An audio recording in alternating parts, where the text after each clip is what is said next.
台中太平的黄德国小，每一年的暑假拢会举办陆客的活动，让小朋友很热袂无聊。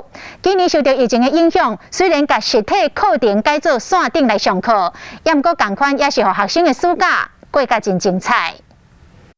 画面上有真侪相片分享给伫线顶的囡仔，因为疫情无法度去外口，老师想办法家己行过，甲相片翕来，让囡仔会使伫线顶佚佗，来找找学校附近的龙鸟公车亭。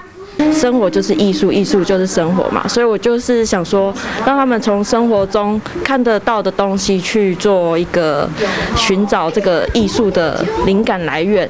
我觉得上线上课程很棒，因为可以跟大家一起在线上学很多东西。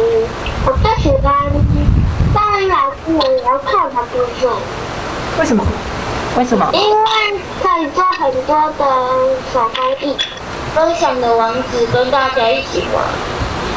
不管是音乐、生态课程，还有野外求生的知识，拢会使伫线顶教囡仔。我们有每一个孩子的材料箱送到各个家庭，然后孩子跟老师同步的在线上相聚，那就完成了一幅一幅的作品。线顶学习零距离，让囡仔笑热，拢过甲真精彩。白色就